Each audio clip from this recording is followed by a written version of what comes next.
Okay, here we go. So thank you guys for joining us tonight. This is I Empowered Podcasts, and our hope during these podcasts is that we might be able to share some things that can empower you to break through some of the mental wellness barriers that we face. We are grateful that Dr. Selhub could join us tonight. She is spending some of her precious time. She and I have become acquainted, and we for a long time tried to get together to do a mental wellness summit, and it hasn't come to fruition, but she's been gracious enough to join us. So I wanted to share with you a little bit about Dr. Selhub and her background, and then have her introduce and kind of fill in the gaps. She's an internationally recognized speaker and author. She has experience of over 20 years in internal medicine, and she's become an expert in the fields of fitness, nutrition, integrative medicine, stress, and resilience, which is a huge repertoire. So we're really grateful to have her. She's also served as an instructor at Harvard Medical School and a clinical associate of the Barry Henry Institute of Mind-Body Medicine. She has several books out. She's also been published in medical journals and in national publications. She's appeared often on the radio and television, including Dr. Oz. She's been involved in a lot of podcasts. She has books out called, among the books that she has written are Our Health Destiny, The Love Response, and then The Stress Management Handbook, which I'm going to kind of refer to tonight, Dr. Selhub. So thank you so much for being here. We're so grateful. So if you have a question during this podcast for Dr. Selhub, we're going to kind of go through some questions that we worked on, and then towards the end, we'll open it up to everyone else. So just go ahead and go in the chat. If you're new to Zoom, just go down to the bottom. If you're on your phone, you have to kind of push more, I think, and then find the chat room and then type it in. So we'll take a look at that. And then Matt, he's listening. He's my husband. He's also on the nonprofit board. So he's going to put some links in for things that we talk about, like your website and books and things like that. So thank you very much. And to start it off, Dr. Selhub, I was wondering if you would be willing to kind of talk a little bit about your journey in your professional career. I know it's interesting. I've learned about it, and I think it'd be beneficial to our listeners to hear kind of about that. Sure. Well, first of all, thank you for having me, and I'm happy to impart whatever it is I can to help people. I think what's interesting, actually, in light of Corona, is that when I started my career in medicine, my plan was to be a pulmonologist and work in the intensive care unit. That was my original plan. I loved that life. I loved the lungs. I loved the immune system. I was intrigued by it and the intensity of working with dying people and saving their lives. And that changed in 1996. I was a resident in Boston City Hospital. And at that time, we had a different type of virus here. In 96, we had the HIV virus scare. And back then, there also was no treatment. Back then, people died terrible deaths and got quite ill, if everybody remembers. Now they have medications that, one medication people take that they just, they sort of live with it sort of as a chronic illness. But back then, there was just nothing you could do. And I was stuck with an HIV needle while working in the ICU. It was a patient who had full-blown AIDS. And they basically said there's a study that's coming out from the NIH with the medications that you take after exposure, and we're going to try you on it. We'll see what happens. So that just basically put a stop on everything. It brought me to my knees. I cried a lot. I was in despair all the time for 6 weeks of having to take medications that made me very sick. I was 28 years old. And, but at that point, quite headstrong, quite determined. I thought I knew everything and what I was going to do with my life. But that situation just made me realize just how vulnerable it felt like to be sick. What vulnerability really was, that when you had to ask for help, And my despair was around that I was never going to have love, really. I wasn't going to be able to work. I was going to have to be able to pay off loans, like basically all the things that people are worrying about now. Right. I was in absolute despair around. And fortunately, I did not convert into HIV. But during that period of praying and saying, if there is a God, please let me live, and I'll promise I'll be a better person. And during that time, I also started rethinking about, what do I want to do with my life? And what am I doing? And I don't know if I want to do this anymore. And I basically, when I did not turn out to have HIV, I said, well, I got to live up to my bargain with God.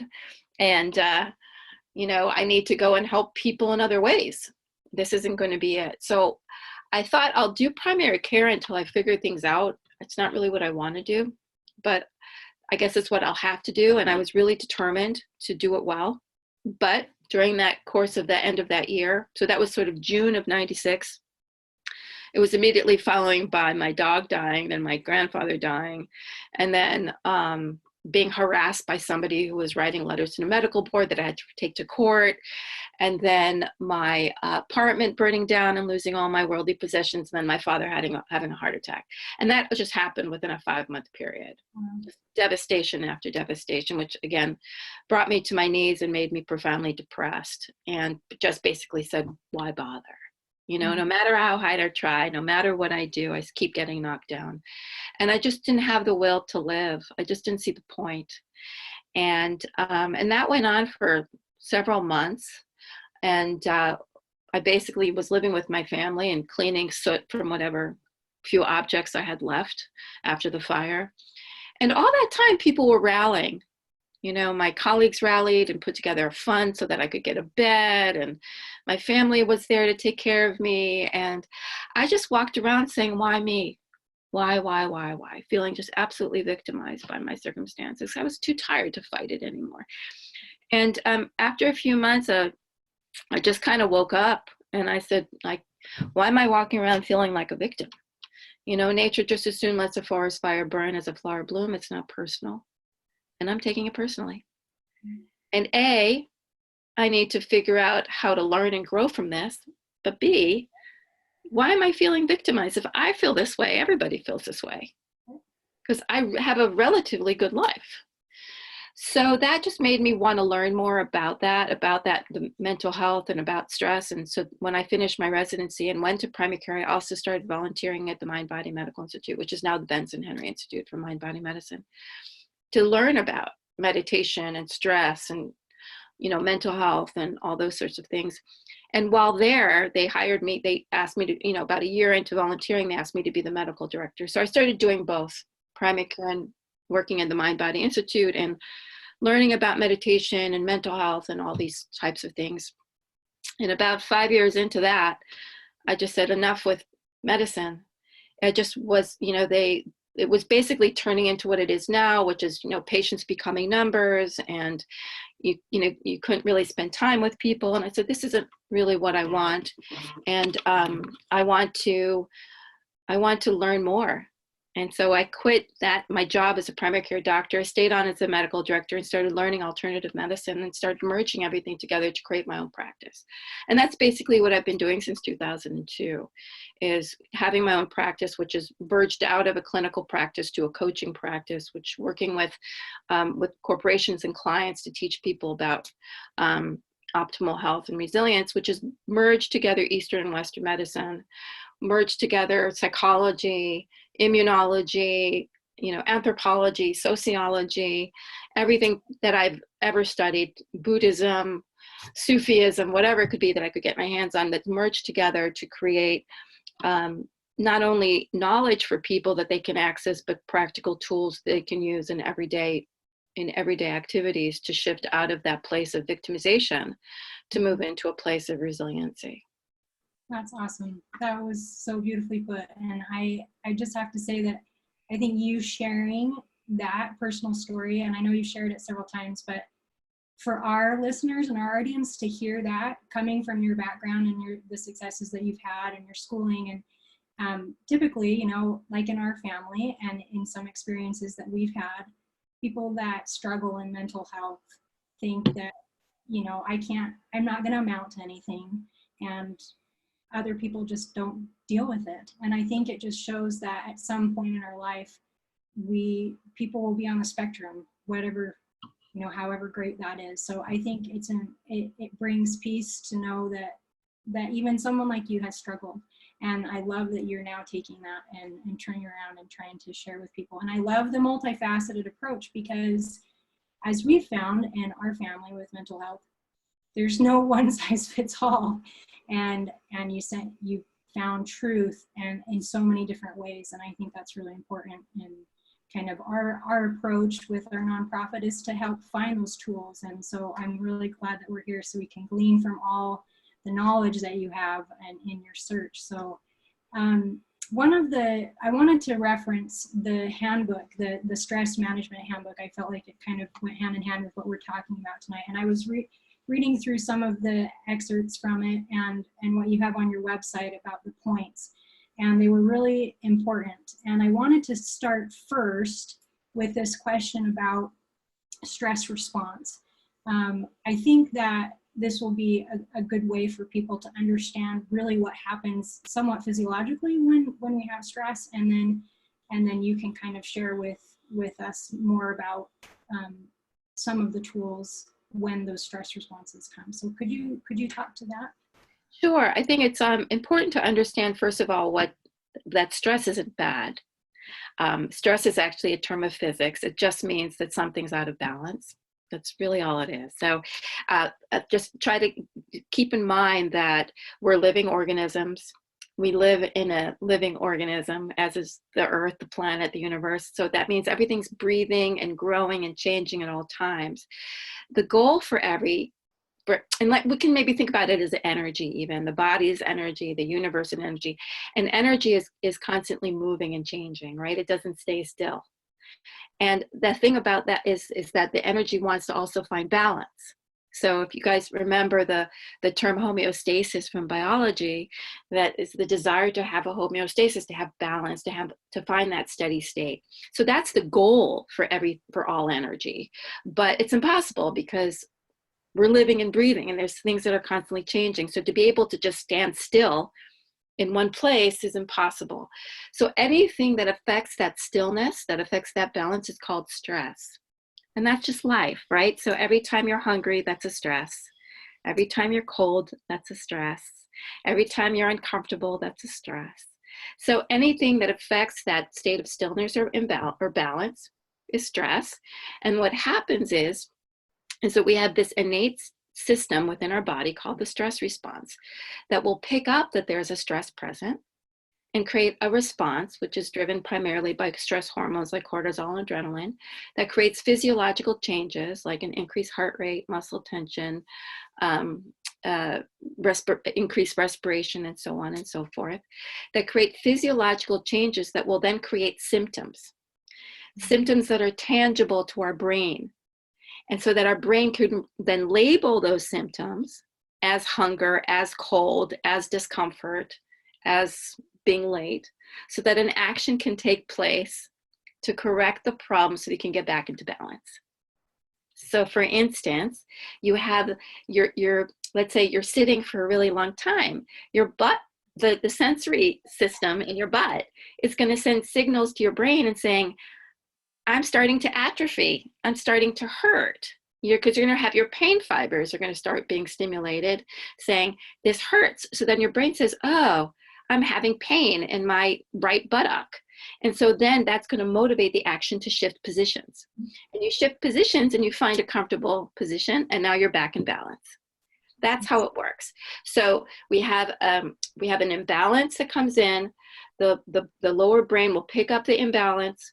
It will turn on a stress response. The stress response will create physiological changes that will then be picked up by the higher brain, which has labeled it at this point over the course of your lifetime, right? You didn't know this when you were an infant. So you have a database of like that you came in with when you were born and that you've developed over time that says, how do I deal with certain things that happen in my life? When I'm hungry, I do this. When I'm tired, I do this. and so on and so forth.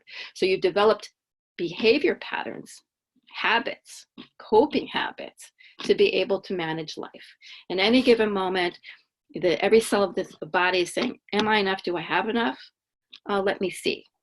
And then anticipating, will I be enough? Will I have enough? Okay, let me see. So based on your programming of what you know, and based on your environment of what you have, an assessment is made of whether or not something is manageable or not. Right. So you could be hungry. You've had a past history of always having food when you needed it. And you have food in the refrigerator. So there's no anxiety around the food. You're like, I'm hungry, I'll go get something to eat. No problem. That's a manageable stress. There's no anxiety around it. Or maybe you grew up poor and you never had food on the table. So even though your environment shows that you have food, there's food in the fridge, there's plenty, you're always anxious around food. You have an eating disorder of some kind because it's based on past programming. Okay? Then we can have the flip side where you had one or the other backgrounds, programming, but there's no food in the fridge and you can't go out because you're elderly and there's coronavirus out there. So that's actual real stress. So that will create anxiety. Right. Okay. So you can see that the way our what stress is affected by is perception. Perception of whether something is manageable or not, and that's based on our past programming, based on our current environment, and it's also based on our current physical, emotional, mental, and spiritual state. Mm-hmm. Okay, so when you have a lot of wiggle room, you don't care if you fall a little bit. If you're on a tightrope, you do care if you wiggle a little bit, right? So that tightrope is going to be affected by how you take care of yourself. So the more you take care of yourself, the bigger the wiggle room. Right. That you're going to have a lot of room to fall. Right. The less you take care of yourself, the less wiggle room. So that means that your perception, again, is affected by your past programming, your genetics partially, your early life programming when your brain was developing and you were forming an idea of self in the world, your current environment, situational, and how well your bodies and your mind are in that moment to be able to perceive the situation, whether in a wide angle lens or a small angle lens. And that's going to determine then whether or not how you perceive things. Because then you could say, oh, well, I'm anxious, and your coping behavior is going to be to eat. So you're not actually taking care of the anxiety, but you're coping. Right. So that's going to that's sort of going to affect your wiggle room. And it sounds like then that, and especially those that struggle with mental health, sometimes you feel like I have no control. What can I even do? What are the variables that I can put in the equation that end, in the solution that I want, right? Well, exactly. But it sounds like there are things that we can work on, which is why you're teaching this, right? Like there are management ways to maybe change the response that we've been hardwired with for years or things like that. Well, remember that the response is affected by perception of whether or not something's manageable or not. Okay, so if the brain says, I got this, the stress response will be initiated only long enough to do what you need to do. But if the brain says, I don't got this, right, then the stress response is going to fire, because the stress, it doesn't matter to the brain what the stress is any type of imbalance that needs to be managed. Right. So it could be emotional, psychological, spiritual, physical, it could be real, it could be imagined, it doesn't matter to the brain. It's just something that it feels you can't manage. So if you're saying, I can't handle this, just that statement alone is going to create more of a stress response and more anxiety. That statement alone, I can't handle this. And people say that all the time. Oh, I can't handle another day of this. But you actually can, and you have. Right? So it's not a true statement. But it's a statement that actually creates increased stress response reactivity, increased heart rate, increased muscle tension, a dropping of serotonin and dopamine, more inflammation. That's the physiological change that happens with the stress response. So when you say something like that, it gives you less wiggle room. That's so amazing. Even just by changing those words, right, to I can't handle this, to well, this sucks, but I'll figure it out. Right. Now, you're not being Pollyanna. You're not saying everything's great and wonderful. You're saying it sucks. It does suck, Right. but I'll figure it out. I figured it out up to now, but likelihood is I'll continue to figure it out. It sucks, but I'm figuring it out. It's very different than I can't handle another day of this. It's not true. You can. Right. It might be hard or challenging, Right. but you can handle it. So again, finding more constructive ways of speaking truth, right? I mean, a lot of times people use affirmations that don't work. You can't just go from I can't handle this to life is great. We have to build up to get there, to move into a place of openness and appreciation, to be able to get to that place of gratitude. But so we can first start with, well, this sucks, but I've gotten this far, I can keep doing it. That's sort of a more resilient, courageous mindset. We go from fear to courage. And then from courage, as we start becoming more expansive and our wiggle room starts increasing, we can start moving into gratitude and appreciation and openness, and then saying, wow, I can see some silver lining. And then we start moving into a more happy state of being.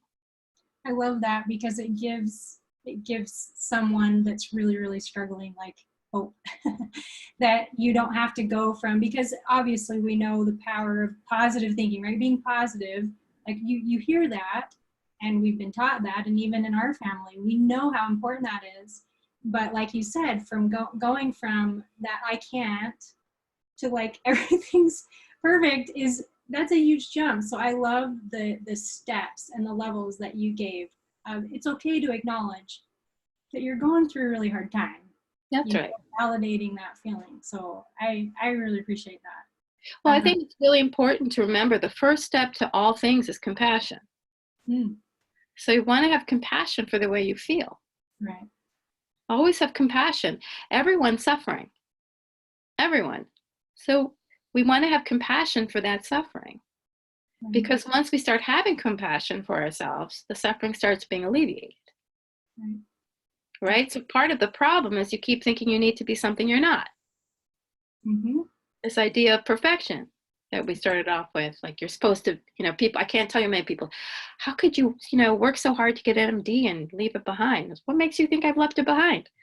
Right? No, you haven't, for sure. But who says it has to be that way?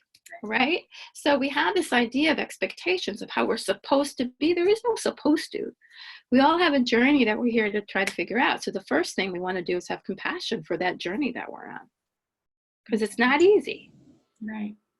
Well, going along with that, like the stress response, there's something else, and it's kind of another book that you've put out, but it's something that I've heard a lot about, but I haven't actually ever asked you, the love response. So there's the stress response and there's a love response. So can you kind of walk us through kind of what that is and maybe how that connects to what we just talked about?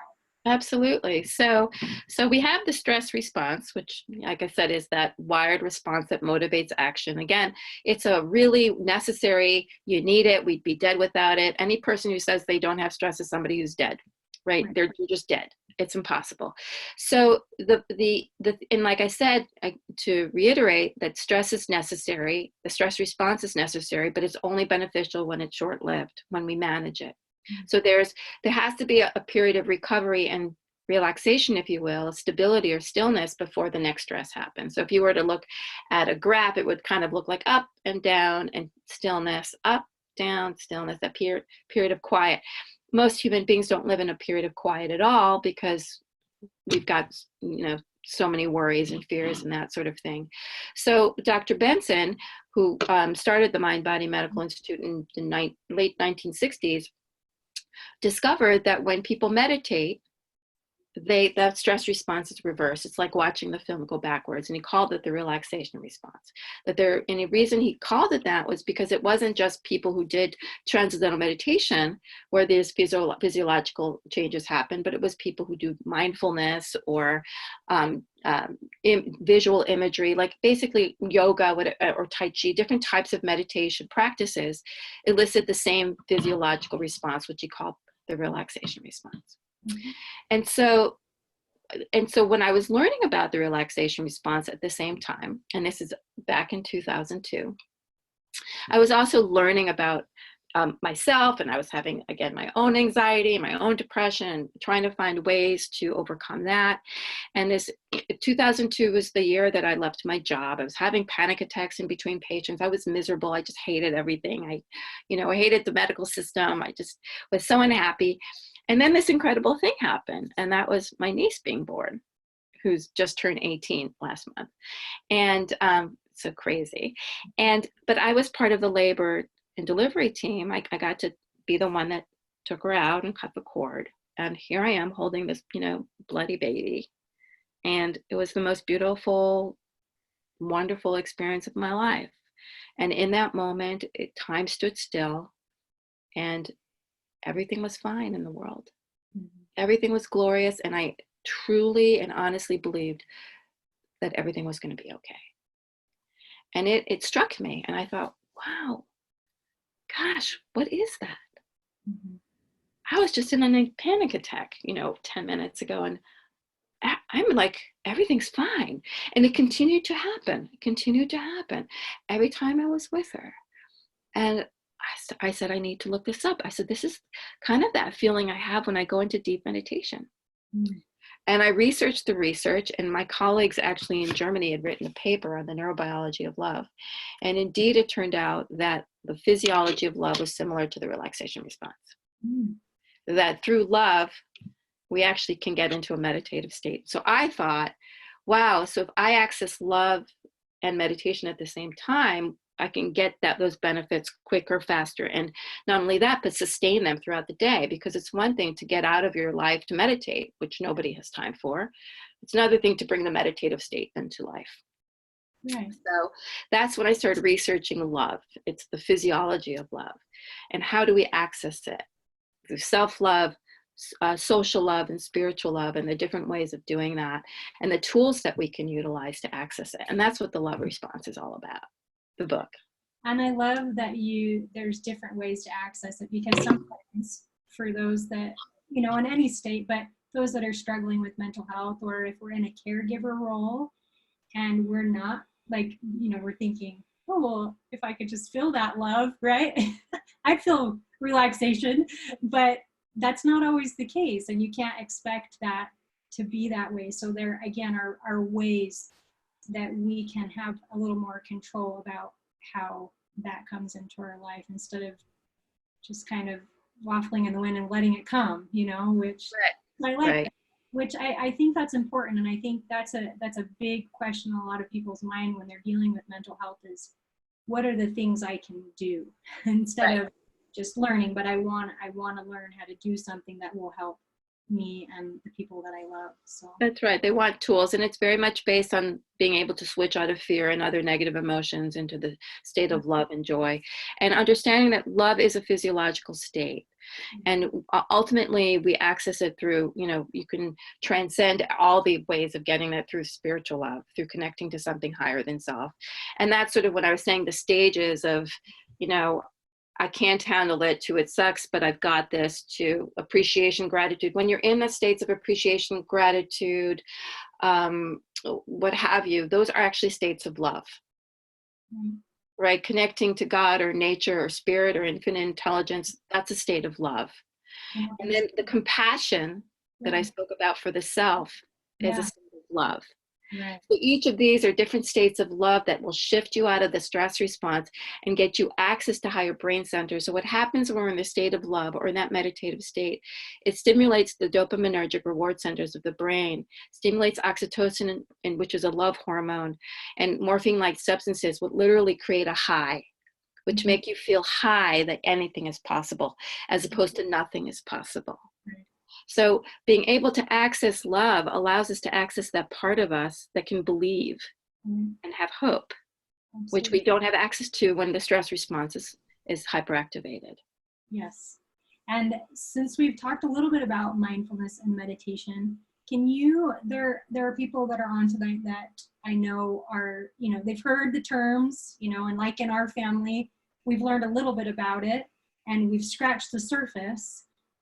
But some people are asking, I've heard these terms, where do I start? Like, what tips would you give our audience tonight of ways to start in in meditation Yeah. or in mindfulness? Well, first of all, know that there's a lot of different ways to meditate. Mhm.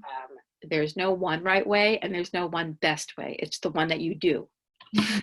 That's the best one, is the one that you actually do. An easy way to start, and I can show you easily, is to use your breath and to use a breath focus. But basically, you want to have a non-judgmental attitude. So there's no right or wrong. It's understanding that we're just going to focus on one thing.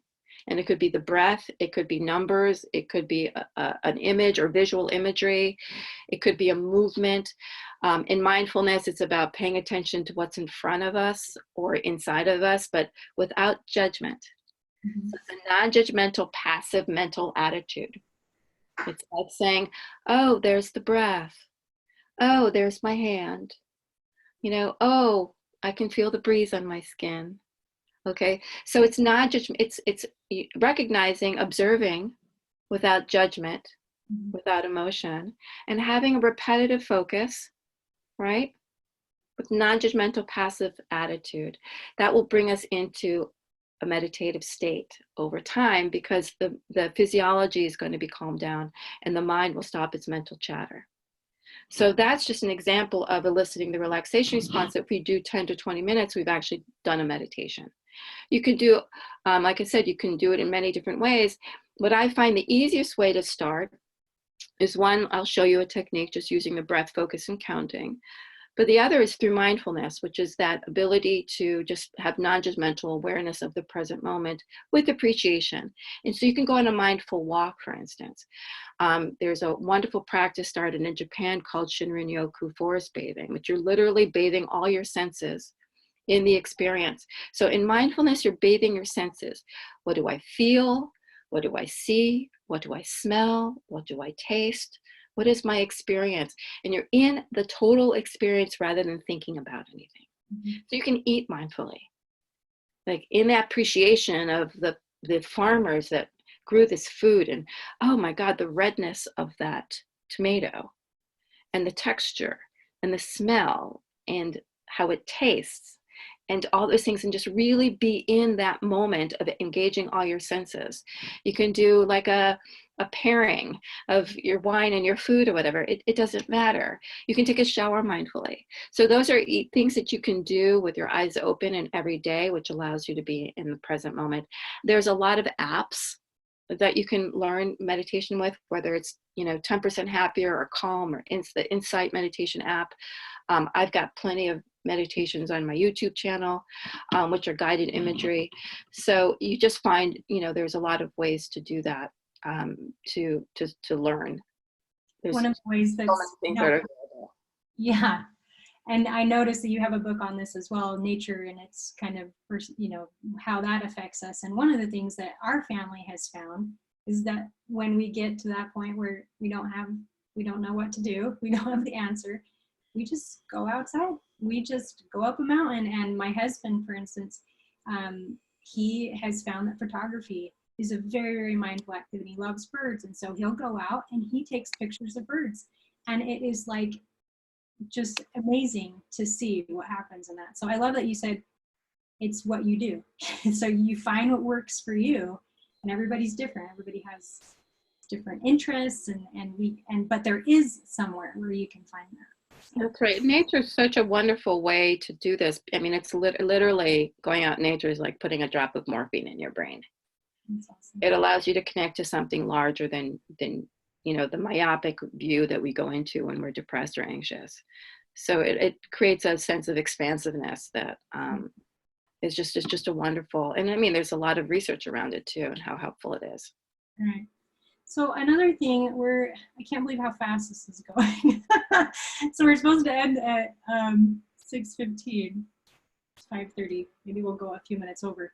But some of the things that we've tried to focus on in our nonprofit are kind of some more natural approaches to help with these breaking through these kind of mental wellness barriers. And I'm sure that, based on your background, you would have some insight in them. And so we talk about sleep and nutrition and movement, and we've already talked a little bit about mindfulness. So those kind of wellness principles of sleep, nutrition, and movement or exercise, Can you talk a little bit about those, if there's one in particular that, and then we'll They're all important. I would say that, start with sleep. I think that's maybe the easiest one as far as a habit goes. Trying to get people to exercise who don't like exercise is challenging, which is why I say go for a walk outside.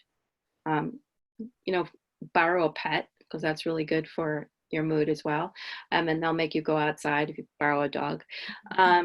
But so the sleep is really important. Even small amounts of sleep are going to decrease your wiggle room and increase inflammation. So really getting sleep that helps you feel rested when you wake up in the morning is really important. So really be aware of your sleep hygiene. Don't bring electronics close to your bed or into your room. Make your room the place for sleeping, or if you're lucky, intercourse.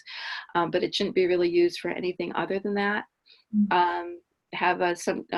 Don't take stimulants close to bed. Have a few hours before bed where you do sort of the bringing down, nurturing type of activities. Don't watch the news before going to bed. No, really, because then your brain's going to go, you're going to go to bed thinking you're being chased by a lion. You're not going to get deep sleep. So really work on, sleep hygiene. The next piece, which we know that, 80, I can't even make the statement as far as percentages, but the majority of health issues, especially mental health issues, are taken care of by diet alone. So really look at your diet.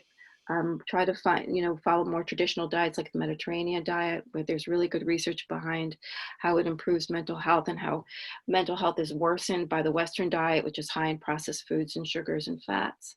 And try to improve the amount of probiotics you're ingesting, the omega-3 fatty acids, low in sugar, and more in fruits and vegetables, which are high in antioxidants. We know that the change in diet improves mental health markedly. And ultimately, there's also really good research around exercise and movement, but you have to find the thing that you're going to do. So if you like dancing, then dance, go for walks, but just move. And that's also going to be, these are all different ways that are going to improve your neurotransmitters and lower the stress response and improve mental health and outlook. And I just wanted to bring attention to, there's a link on the group chat.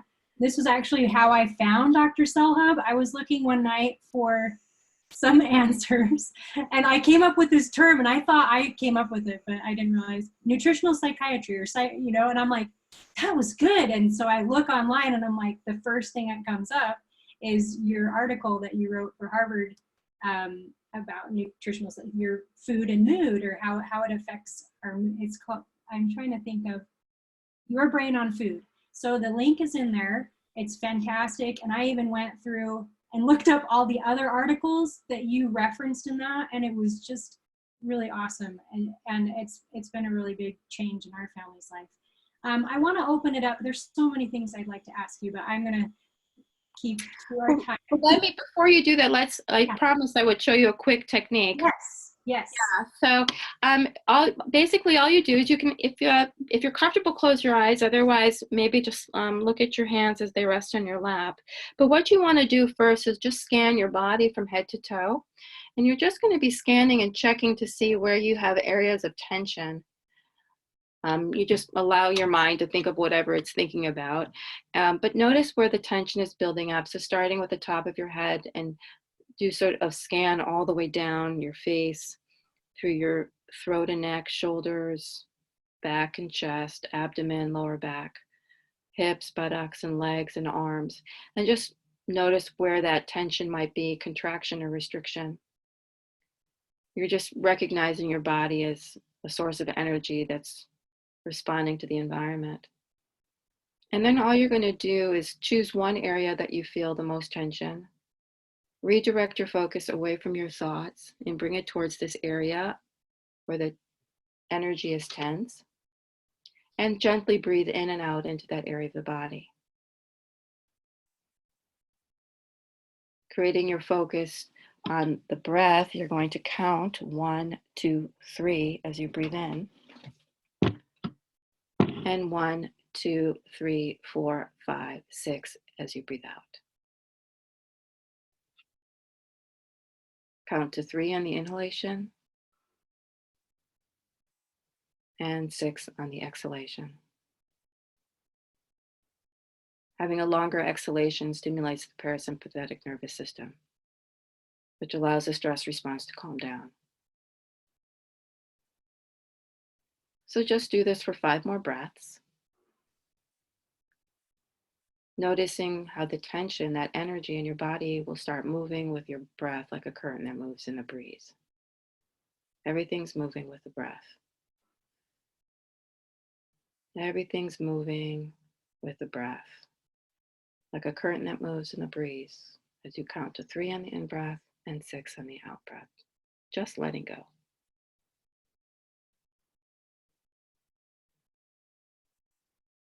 And after 5 cycles of breath, you just reassess how you feel. Scanning your body again from head to toe and noticing how the body feels, as well as the mind. And when you're ready, you open your eyes. So that was 2 minutes, maybe less. How did that feel? Awesome. And what happened to the tension in the body? It just like you said, when you're breathing out, it almost like releases with that breath. Yeah, exactly. And now your mind is clear and you're not in that state of worry or fear anymore. So just by changing the physiology, we can change the mind. And that's a very, very simple technique. It took less than 2 minutes. Wonderful. So Yeah. I want to open up just for maybe 1 or 2 questions in the chat. If there's anybody that has something they would like to ask Dr. Selhub. And as people are typing, I just wanted to, now this kind of relates to what we just did. I have had people say that when they do deep breathing, they actually start to feel like they're hyperventilating. Is that part of the process? Is there maybe some other physiological thing happening? You know, maybe they, go ahead. I think many people associate the breath with anxiety. So those types of situations why the counting is also helpful. Mm-hmm. Because if you're not focusing on taking a deep breath, you're focusing on the counting. That's one. And like I said, the other thing is just, it may be that a breath focus is not the best place for you to start because that person is associating breathing with anxiety. Interesting. So for that person, it would be use a different form of meditation practice like visual imagery or mindful walking or something like that, and not to do a breath focus because that breath focus is triggering. Do you think at any point they can go to that? Absolutely. Okay. Absolutely. But that's why I said one of the things that works sometimes is, like I said, is to count to focus on the counting as opposed to the breath. Gotcha. Yeah, no, that's very helpful. So one other question that I have before you go is, this is kind of a random, and it may be hearsay, but I wanted to ask you, in the stress management handbook, you talk about mindfulness helping with madness, and that's something that really hit me because when our family is dealing with mental health symptoms like anxiety, especially, usually anger comes in, even rage sometimes, resentment, all those, blame. And then so we've talked a little bit about how mindful, and I'm sure mindfulness and meditation can help with that. One of the things that I have heard, now this is, again, it might be hearsay, is that the liver can, if you have toxicity in your liver, it can affect the anger response in your body. Is that true? Well, according to Chinese medicine, it does. So that's in the, that's both in the love response. I think I might have it in the stress management handbook, but the explanations for that are certainly in the love response as well as your health destiny. So that basically in the traditional Chinese medicine, the liver energy is associated with anger. The flip side is also associated with compassion. Interesting. So why do I get angry? Because I feel disrespected. I feel like I'm not being taken care of. I'm not being listened to. I'm not being heard. So if I have compassion for myself, it starts calming that down, right? So yeah, so in Chinese medicine, if you don't take care of the liver, if there's an issue physically happening with the liver, it's going to affect the emotion and create more anger, and anger is also going to hurt the liver. So it's a feedback loop. Right. So heal that through taking care of the liver, but also taking care of your emotions. That's interesting. And I think that really hit me because at some points you might have to take medication that can harm the liver. And so it just dawned on me, well, maybe we can go through and try to help restore and the liver function, and then that can help with that response. So, which is why the diet is so important, and exercise. there you go. So I have a question here from Christopher. He says, what can you do if you're in the middle of work or in a situation in which you don't think you can focus on mindfulness? So this, so in fact, I actually just posted on my YouTube channel this very exercise that I did with you. Yeah. This is a perfect, which I did for executives. There you go. This specifically was done for you know, my corporate clients, and this isn't exactly what you can do. Is like you can do a quick breath. Like it took less than 2 minutes. Right. To sort of shift out. So using a breath focus and using, you know, mindfulness, you can do that because you can do it with your eyes open wherever you are. And that means moving into a state of appreciation. But what I always recommend is rather than focusing on the situation, focus on where the energy is being held in the body.